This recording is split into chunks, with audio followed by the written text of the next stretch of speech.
Joining us on Radio Exposed from bright and early is JB. Welcome to the show. Hey, man. How you doing? So we'll start with the early part. How did the group get started?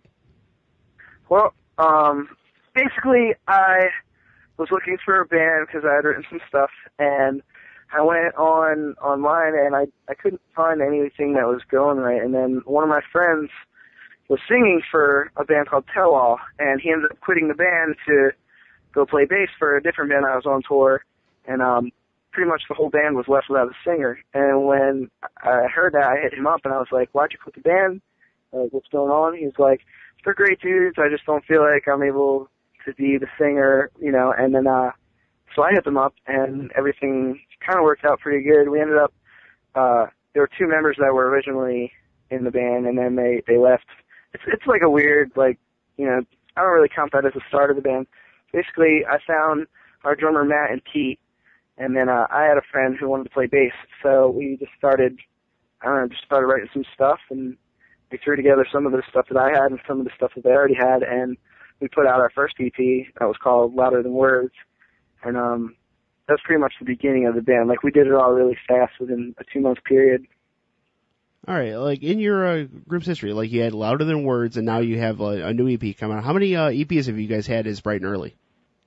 Well, this is our second EP. We put out a single in between the EPs. It's called Always On My Mind, and that's out on Modern Short Stories. That's the dudes from Punchline on that label. That's about it, though, for now. We're going to do an acoustic EP in a couple weeks and probably just put that out for free. Okay. Now, what would you say are some of the influences, either some of the bands that you guys have grown up with, or maybe the environment that in the Philly area, you know, like what has influenced the band's writing? To be honest, like Philadelphia, there hasn't really been a whole lot there that could influence us. So a couple of the only bands that we've really like gotten cool with and like that we were into is the band Valencia, band Circa Survive, band Personnel. They're a bunch of great dudes. We did an Alkaline Trio cover, and the bass player Charlie of Personnel, Charlie Schneider, he actually filled in on bass for us at the time because we didn't have a bass player. And I don't know. The only thing that I could say, sorry to jump all over the place like this, but it's tough. Like, we're not influenced by any one particular band or anything. It's just kind of like, it's hard to say. Like, a lot of bands wear their influences like on their sleeve, and you can really tell who they're into and what they're trying to go for. But we kind of don't have anything. We just do what we feel, and honestly, that's about it. Just emotion to paper to writing, and it just goes, right? Yeah, kind of. I mean, because it's all so different. Like, our first CD was kind of pop punk, maybe like reminiscent of like old school hardcore with like some of the jumpy stuff, you know, but not really. And then the new EP, there's an acoustic song. They're all like love songs. We're all over the place. That single we put out had like string section and piano, and like we went all out on that one. It was like a big ballady thing.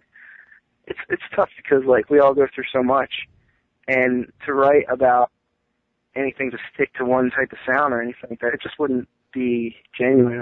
I don't think. I don't know. It's pretty much emotion to paper. All right. So we're from Chicago, and we're huge Alkaline Trio fans since the beginning, like 1997 roughly.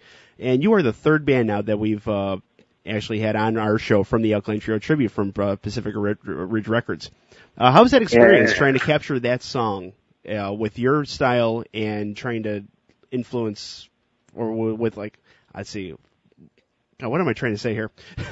Too many alcohol. You did Stupid Kid. So like, how did your band sound get into that song?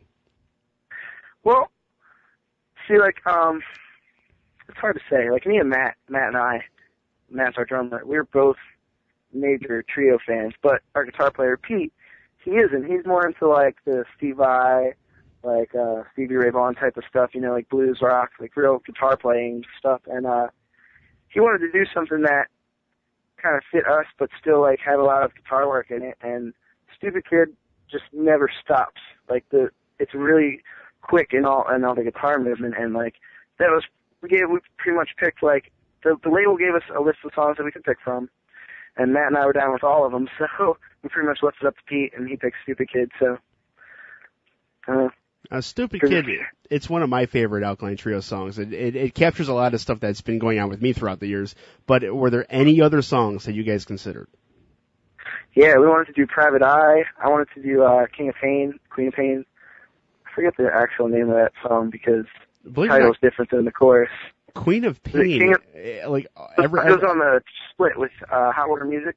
Yeah, everyone I've talked to has like, you know, I wanted Queen of Pain. Yeah, that song has been picked almost every time now. Like that song's awesome. You're the third band I've had on, but you're like the fifth band I've actually talked to, and everyone said I kind of wanted to do Queen of Pain. Like, how come no one did Queen of Pain? Actually, I should look to see if I think it was done. I asked the label too, and they said someone picked it. What happened was one of the bands that were going to do it picked it, and then never followed through on it, and it was too late. Yeah, it's a bummer. Like that's definitely probably one of my favorite trio songs, or anything off the One Man Army split. But they wanted to stick to the older stuff, so naturally, you know. Now your version was cool because it stayed true to the song, but you gave it your own personal kick. What was the thinking in going in with that? Like, did you like break down the song at all with your stuff? Like, we're straying a little too far here, or we're sounding a little too much like it. Like, was there any type of like balance you tried to work out there? Not really. I mean, we kind of have not to like talk ourselves up, but like we have the same type of, I guess, mentality as the trio did back then, where it's like it's raw. Like all of our recordings, they're all pretty much raw, like straight from like what we do to what comes out. Like there's no auto tuning or melodyne, and we don't pull the tracks apart and do all kinds of scientific editing and shit. Like we record, we play, and we capture like a good take, and we leave it, you know, and then you walk away, and it's good. And like with the Stupid Kid song, like we kind of just did it on the fly, knowing that like we learned it, we covered it exactly like the trio did it. Like the thing is, it's like I know that like trio fans out there, it's a tribute CD, so like we wanted to pay tribute to the trio, and like by taking one of their songs and turn it into like some stupid fucking like I don't know if I can. I'm sorry for cursing. You can say anything you fucking want. Alright, awesome. We just didn't want to fuck with it too much because the trio doesn't pull out any stupid weird shit, and like there are just some other songs on that tribute comp, and I felt they were almost disrespectful to the band in that, right? But I don't know, we wanted to keep it simple, and then there was nothing in the bridge. Like the trio just kind of went through it without anything, and I don't know, I guess you could call it my own little production idea with the middle part, and we just felt like it needed the kick at the end, so we made a key change, and pretty much the most minor rock and roll, like little production things you can throw in there. That's all we tried to do, and keep it simple, and that was it. All right, our last song about the, our last question about the tribute album is, when we got into the tribute album, like, we started interviewing one band, and we didn't even know if the tribute album exists. We interviewed Rattlesnake Gunfight, and they let us know that the tribute album existed. So we started looking at it. We're like, oh, we're awesome. We're like, we love cover bands and cover songs, and like, we have a huge collection of cover songs. So like, okay, with these tribute albums, I like to, like, okay, I know a couple bands here, but I really want to know 5 or 6 bands that I don't know off this thing. So you guys were one of them. Like, I've never like really got into you guys, and I'm like, what? These guys are awesome. Are there any other bands from that tribute album that you're like, whoa, I like this sound? Wow, that's a tough question, because there are bands on the record that I really do love, that I don't necessarily love their cover. I mean, it's tough because I'm trying to think off the top of my head. We literally just stepped off the stage, and I got the phone call from you. Trying to think for 1 second. The Composure. The Composure covered a song, and I forget which one they did. I think they did Jake Don't Green Beers. I don't remember which one they did. But the Composure is an awesome band. I'm actually wearing their T-shirt right now. I'm actually trying to pull up the... Two of the guys are in the band Punchline. It's the drummer and Paul from Punchline. So Corey and Paul are in the Composure. And oh, they did Sleepyhead. What's up? Sleepyhead. Yeah, that's right. Yeah.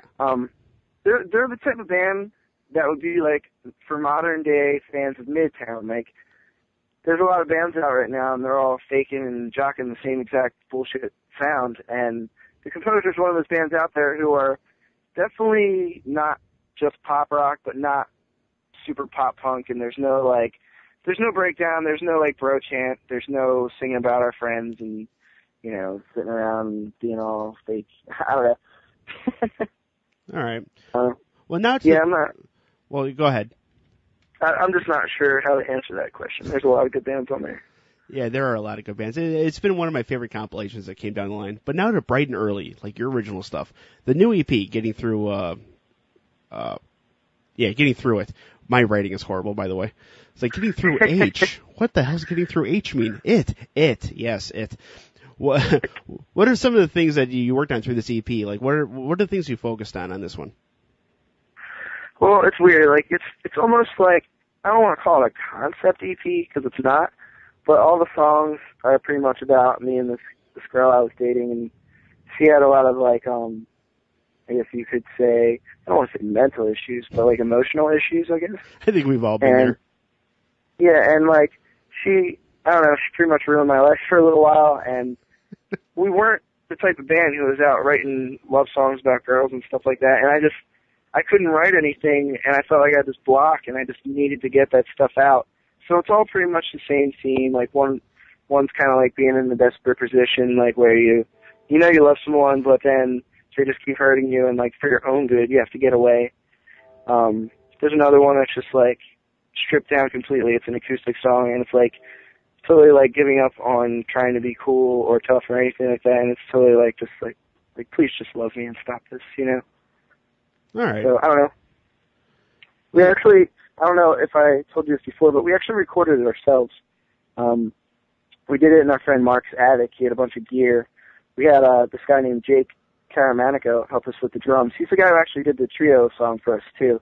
Okay. We loved the way that the trio song sounded, so we asked him to like help us a little bit with the recording. And then after that, we tracked all the guitars, drums, and bass, and vocals and everything ourselves. And then the dude who let us do all the recording in his house actually mastered the stuff himself, and we're really happy with the way it came out because it's really raw and kind of like untouched, and it's definitely us. I mean, for a talent-wise, like, I've been in the radio industry now for 7 years, and from just a strict, like, recording sound-wise, that is pretty good for just doing it yourselves. Man, like, I feel like, to be honest, all we did was stick to basics. Like, everything that you would learn in the first year recording class is pretty much how we did it. We didn't have a ton of mics. We didn't have any kind of isolated rooms or anything like that. You just gotta look for the sound. Like, you gotta know what you're looking for and then record that sound and pretty much keep it, and that's kind of how we tend to do things. Plus, Pete and I, our guitar player, we're total, like, tone junkies when it comes to guitar and like, gear and things like that. So, I don't know, I mean, I guess we were pretty much just really prepared to do it. I mean, like, when you're well prepared, everything comes out pretty good. We have some good gear, and I'm trying to not like name gear and get all into that kind of crap, but I'd name it. Maybe they'll give me some free shit. Yeah, we had everything we needed. We had an API 2500. We had a Neumann microphone for the vocals, U87. We had a LA610. If anybody's out there listening knows what the hell I'm talking about, it was great. It was a lot of fun. You get to record tones. You basically get to set something up the way you want it, rather than the way it needs to translate. And you put a mic in front of it, and with some of the stuff, you get exactly the same sound as you do in the room. And that's the hardest part of recording is to record it and then make it sound that way afterwards. Mm-hmm. And speaking of recording, you're now with Pacific Ridge Records. How has that been so far? How have they been cooperating with everything? Well, it's pretty loose, honestly. Like, what it is, they hit us up to do the trio thing. Actually, Matt Brash of the Wonder Years hit us up to do the trio thing because they were the first band picked for the tribute album. And after that, I just got talking to the owner, Wayne, and he's just a really straight-up guy. Like, we're not really, like, the label games type of band. Like, we're how it is. And, like, the dude just straight out told us, like, this is what I'm going to do. This is what I can do. This is what I hope to do. And what he can do was nowhere near what he hoped to do, but I really respected him for telling us exactly what he can do, Mm-hmm. And we asked him if he'd want to get involved with the EP, and he was like, definitely. So. Well, I've interviewed a lot of bands, like in my podcasting thing, and within the 7 years I've been in the broadcasting industry, Wayne might be the most stand-up guy I've ever had to deal with. You know, we keep hearing that, and we have a friend, Shane from the band Valencia, and he's put out the Promise of Redemption stuff, and we always double-check everything that we get into, and Shane had nothing but, like, great things to say about the dude, so it was kind of like we were open to it, and then when he wanted to do it, it was like lock dead. We're like, let's do this. Mm-hmm. So it's weird. I'm going to tell you something that nobody else knows. We actually recorded the EP with Doug Robinson of The Sleeping. Mm-hmm. We recorded it with him first, and we weren't happy with the way it came out. And we actually had a deal set up with a label called Mightier Than Sword. And then, well, we basically weren't happy with the recording at all, and we decided we want to redo it. And we went and did it ourselves. And because it took so long, Mightier Than Sword had to, move on with their business. And it all just kind of fell into place. Like, it's a blessing in disguise. When it went down and the label, like, pulled out and we weren't happy with the first recording of the EP, we were just really bummed out. But it kind of, like, kicked us in the ass to get the fuck out there and, like, really get moving, So it really helped us. I don't know. Blessing in disguise are awesome, especially with bands. Like, when things fall into place, doesn't it just feel awesome?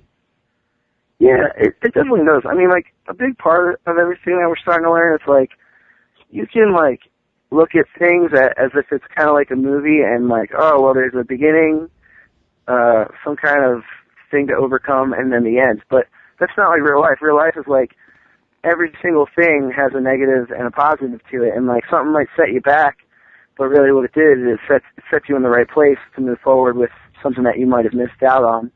And, I don't know, we're just starting to, like, really, like, just keep working, keep our heads down, and, I don't know, we do a lot on our own.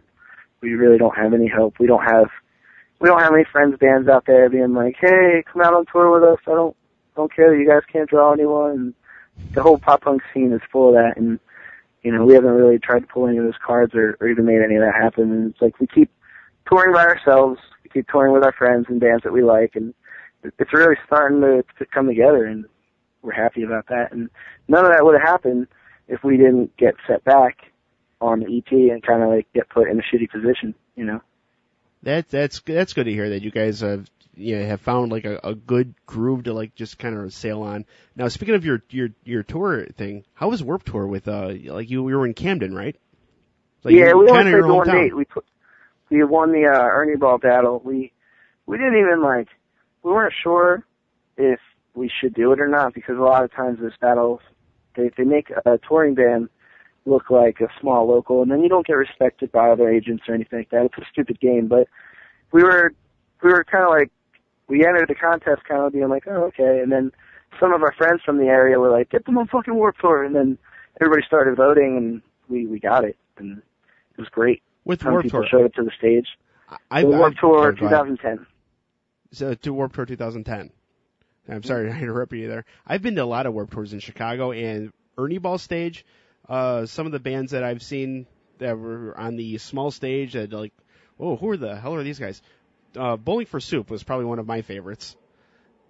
Yeah, they definitely put on a good show. I mean, you got to be into stuff like that to really understand the band and enjoy them.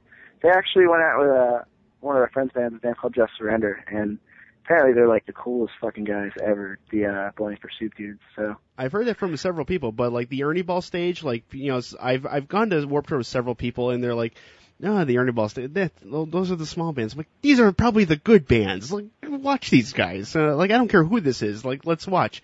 Maybe this band does suck, yeah. No, but this next band's good. It is hit and miss, but once you hit it, it doesn't matter if it's a small stage. It doesn't matter, if you find an audience, you're gonna hit it. That's the thing. Like, what people have to understand about Warped Tour and like even Kevin Lyman is like, Kevin Lyman has to run a business. Warped Tour is an entity. It's like a full-on thing all year round, and like people just look at it as like the summertime thing, but it's not. Warped Tour is something that probably won't ever go away. It's something that's like solid in the scene. Like, he's got to put the relevant acts on the big stages, whether he likes them or not, whether people like them or not. It's like kids he's got to put what's going to bring the kids out. Now, the small stages, there's a ton of stages on Warped Tour that don't get promoted. The bands don't get their names up on this big blow-up thing or anything like that. But a lot of the really talented bands end up on these smaller stages. Mm-hmm. Like, exactly. I used to be in a band called the High Court, and we toured a big part of 2007 Warped Tour, and we were on the Kevin Says stage, and we met a ton of bands that like we still talk, or at least I still talk to, and it was all because like we're all struggling hard as shit on this massive tour just to like get people to come to our stage. We would pretty much like help each other out and stuff like that. So I don't know, definitely got to get down with the small stages to see some good stuff. So you guys are just finishing up a tour now. Yeah, today's the last day actually. So, you're with Squid the Whale. How'd this whole tour go? And then I'll ask you about the place you just played tonight.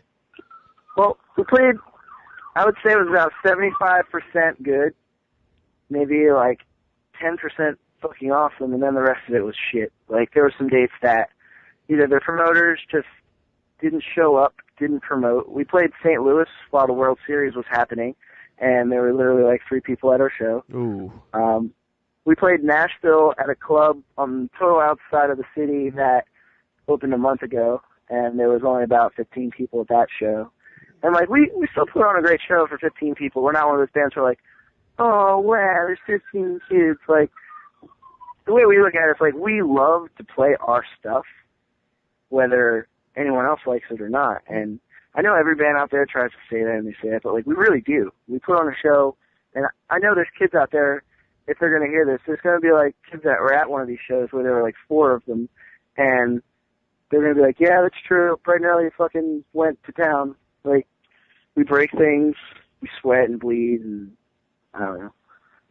Yeah, I've been to those shows with some bands, and, like, now they're big, and I'm like, hey, I was at 1996, I was at that damn show in a church basement with, like, 10 other people, and all of a sudden, these guys are huge. You know, like, yeah, I definitely, like, you know, like, feel on that. How was the Congress Theater, though? Congress Theater is massive. I mean, it was really cool. I mean, I think it would sound a lot better if there were 4,500 people in here, like the capacity of it. But, I don't know, there was probably about maybe 1,000 kids throughout the day today, and it's cool. These things are always weird. There's, like, we played this, like, fest thing today. There's, like, 100 bands on it, and it's really hard to get anyone to listen to you because it's all like family members of the locals and all this. And like we needed a Chicago date, and it was either play against this massive like festival thing or try and book a show or play it. And we weren't going to book a show and try to beat this show, so they just threw us on, and we're hoping for the best. So it went well though. We killed it. We did good for once. Well, that's good. Well, on that stage, like, I have seen several acts on that stage. Most recently, this is last winter, was Dropkick Murphys. And obviously the place was sold out. So, like, you've played a legendary Chicago stage. I mean, they're all pretty legendary after they've been there for a while, you know? Mm-hmm. That's the way I see it. When a venue lasts, it's like it gets the big acts in there, and then it becomes legendary. I think the coolest thing about this place is how old it is. It's so ridiculously old and so cool to look at. I like that. I don't know. That sounds so stupid. I like that. I like that a lot. That's okay. We'll edit that out. All right. Lastly. Oh, go ahead. No, you go ahead. I'm done with music questions. So, like, if you have a music thing, go ahead. No, I was just gonna say I'm like a big history guy. Like, I love history. That's actually one really cool thing about touring. Here comes the inner dork in me, but like a lot of the places you play, you drive through some of these towns that are like Revolutionary War towns or like things that are historical that they aren't allowed to change, and you really get to see all the things that are in textbooks as you're growing up, and you're just like, oh, that's cool, yeah, whatever. But then when you get to the town, there's almost like this ghostly, like eerie hauntedness to some of these old places, and I don't even know if that's a real word, but you know what I mean. It's really cool. That's probably one of my favorite things about it. So when we get to play at places like this where it's super old, it's like I'm afraid to walk down like one corridor knowing that like I'm about to get eaten by a ghost or some weird shit like that. Yeah, there's like 2 Ramon brothers looking at you. exactly. All right. They're like, what are you doing here? All right, so lastly, you guys are from Philadelphia. Most of my listeners are from Chicago. Next week, Monday Night Football, Bears versus Eagles. Any words about this one? I'm worried. I mean, the Bears have been a contender for a good while now. I mean, the Eagles are hit or miss. I love the Eagles. Like, I'm not going to sit here and say anything negative about them except for the fact that they're too inconsistent. They've got a million great players who can't seem to get it together for whatever fucking reason. And I will tell you, the first play from scrimmage was a 2-yard sack on Vic. So second and 12 for 14:48 left in the ball game for the first quarter. I don't know what the hell I'm saying, but yeah, that's basically it. I'm not really a diehard Bears fan. Actually, part of my show is I make fun of diehard Bears fans, but I thought I get a little bit of a gauge on you as an Eagles fan. But like, oh yeah, we're definitely an Eagles fan. Me and Pete in our band are like definitely football fans, whereas no one else really cares. All right, so my last question. Let's just say I'm going to Philadelphia tomorrow. Mm-hmm. Where do I get my cheesesteak from? See, everybody says Geno's or Pat's. Geno's or Pat's. You know, I want to go on record and say they're both fucking disgusting. Notice the way I phrased my question. I said, where do I get my cheesesteak from? I didn't mention a single joint. Oh, I know. Definitely not. Let me let the record show on this one. Yeah, I needed to state that so that when I say Steve's Prince of Steaks over on Roosevelt Boulevard is the best cheesesteak place in Philly, it's definitely true. It tastes clean as opposed to Pat's and Geno's, and they use better meat, better rolls, different rolls. Like that's the one thing that makes the cheesesteak that a lot of people don't know. It's actually the roll itself. The Philadelphia Italian roll is this coveted, don't fuck with it type of deal, and it just never gets old. It's so good. And basically the other place, there's two of them I think, and they just do such a better job, and you get more food. It's less money because you don't have to deal with all the tourist attraction bullshit. You don't have to wait in line with 100 people. If you're hammered in the city though, and you want to do the whole cheesesteak experience, then yeah, definitely go to Pat's or Geno's. I'd recommend Pat's over Geno's. All right. Well, thank you for joining us on our silly little podcast, Radio Exposed. Good luck with you in the future with the band and all of your music. We wish you all the luck. Thank you, man. I hope this isn't the last time we talk.